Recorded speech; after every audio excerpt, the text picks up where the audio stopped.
Hey, hey, hey. It's me again. Is this thing on? Oh, man. It has been a very crazy 24 hours, and I'm really at a loss for what to talk about today because my heart is still so heavy from the passing of Malcolm Jamal Warner. Uh, when I first got the news, I was hoping that TMZ had gotten it wrong and, looked for other sources to confirm it. And uh anyway, obviously ended up being true. And it's really interesting. I saw a meme that said when Kobe passed, I gotta find what it actually stated. I don't want to misquote it, but it was so good. Um What happened here? Sorry, guys.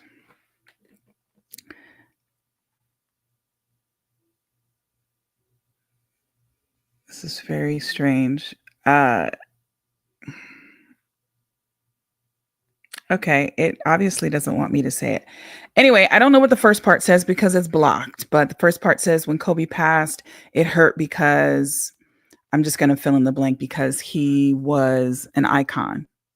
Um, uh, Kobe was Kobe, and many generations look at him, that way as an icon.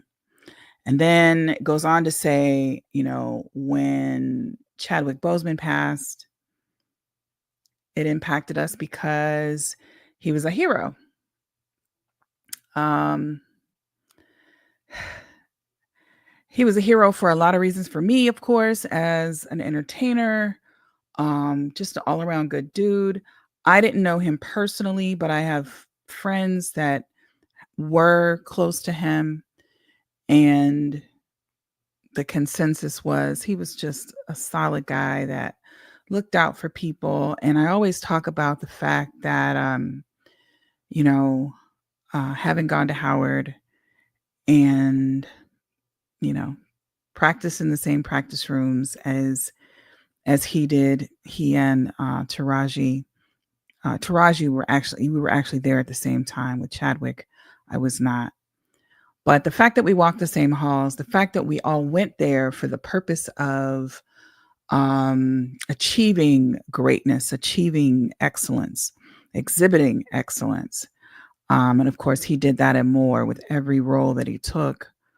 But now our beloved Fine Arts building at Howard University is named after him, the Chadwick A. Boseman Fine Arts building. So, of course, that is monumental. But what I wanted to get to is it says when Malcolm Jamal Warner died, it hurt because he was like family. And legitimately, I was talking to my bestie about it, talked to many people yesterday, but especially my bestie. We were both just so, man, it took the wind out of our sails because he literally was like family to us. It was as if he was, our brother, even though, we watched him grow up on TV. It felt very personal, and it feels heartbreaking as if, we were related by blood. But the other thing that I want to share about him, again, it's another situation where everyone has amazing things to say about him. What a great man he was. Just what a good heart he had. And I think I've seen so many like think pieces on social media talking about um this kind of reminds us that obviously, and we know this already, if COVID didn't teach us anything, is that, life is short and life is now, is what I always say. And so, though it was tragic in how he was taken from us, he was actually doing what he loved to do, of course, spending time with his family on vacation. And I think that the key thing here is what we have to take away from it is to be sure to live life. And as my good sister friend says, instead of saying now or never, we say now or now, right? So if not now, then when? Like there's so many, there's so many phrases like that that we could just keep reiterating. But if his passing doesn't teach us anything, we literally have to live. Um, I saw Tabitha Brown had a post that I didn't see until this morning, but I guess she posted it yesterday. And when I tell you, it took me all the way out, and she has a way of doing that anyway, hello there. You all right? And every time I feel like she's talking directly to me. And I'm like, yes, ma'am, like as if I'm talking to my auntie. Like it feels that way with her. But she said some really, really profound things. And the main thing was that we have to live. We have to take that vacation. And I'm accepting that as my reminder myself that I've got to make this vacation happen somewhere, somehow. And we just have to be intentional about our lives. But it also leads me to all of this kind of prompted a lot of thoughts. But one of the things that made me think of, and I was actually talking earlier about having been asked to sing at so many funerals in the last year at my grandmother's church.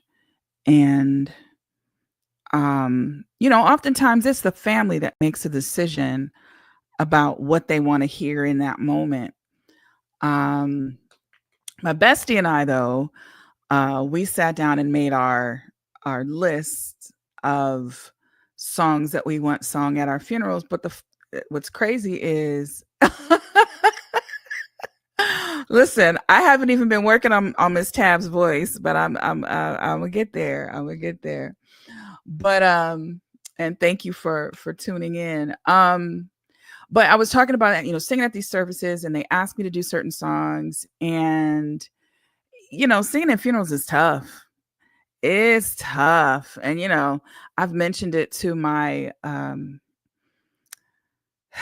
don't even want to I won't even say which one of my relatives, but those that know me know which one it is when I say this. But, I say to them, singing at a funeral is really, really tough and it's really hard for me. And I'm like, well, you're a professional. You should have no problem doing that. Just do it. And, I was saying to someone today, like, yeah, I'm a professional, but I'm human. I'm human and I'm an empath. So it's very difficult for me sometimes to be around people that are in mourning, that are grieving, or that are sad and not feel it. And you get that lump in your throat. It's hard to sing notes when you got a lump in your throat. And I don't know why I'm laughing about this, because it's not a laughing matter. But it really is tough. It's tough for me. But anyway, my bestie and I came up with these lists, and listen, and I'm gonna have to have a conversation with her, because she has 1, 2, 3, 4, 5. Okay, 5 songs. And then she told me how she wants her ashes sprinkled, etc., or how she wants them pressed into a diamond, actually. At any rate, I will say that she sent this message to me. I have it in writing. But, the other thing that's important in this time is for us to make our wishes known.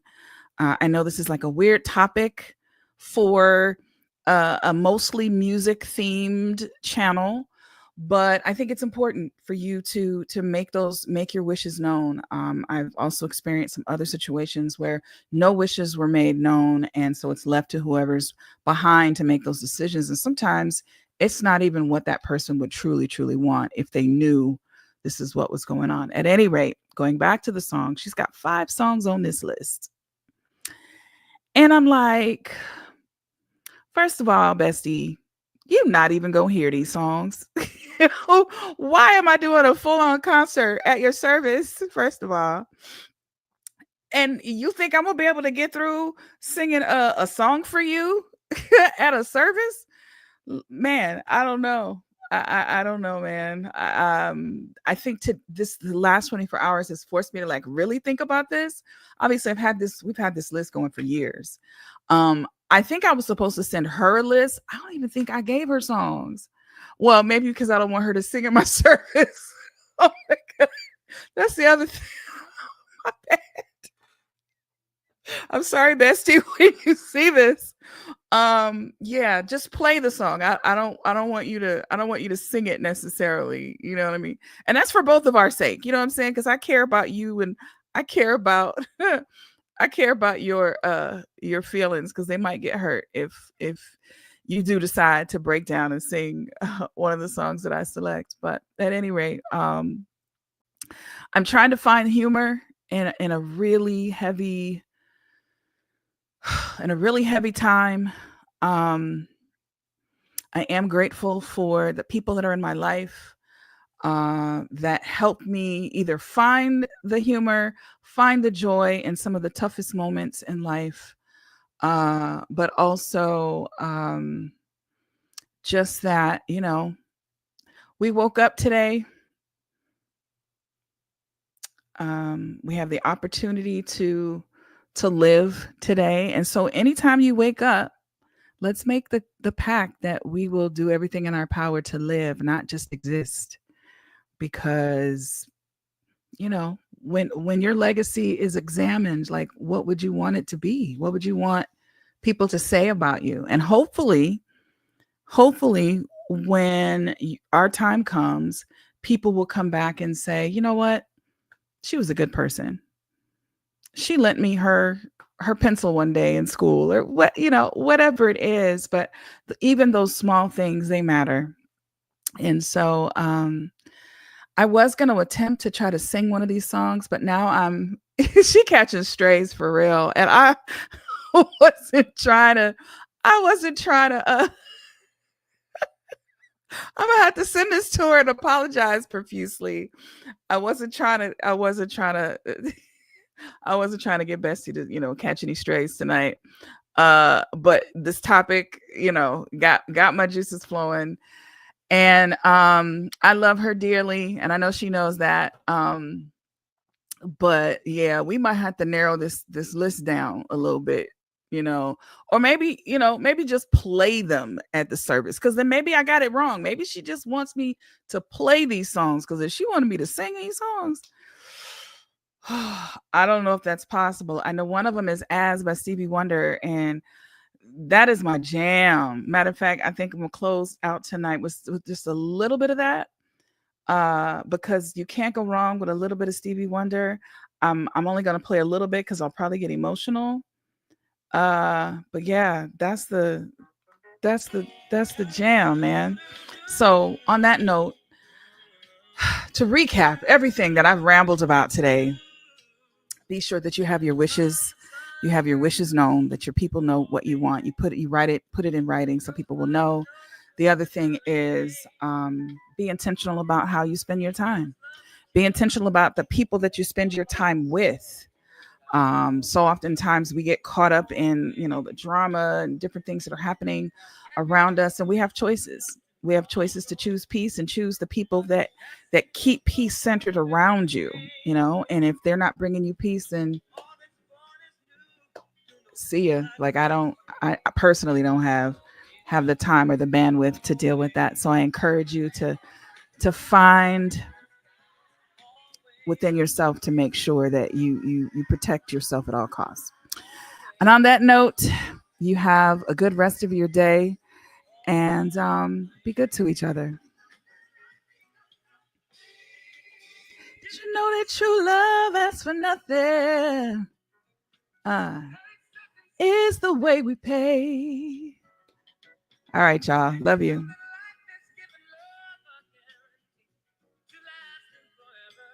In another day.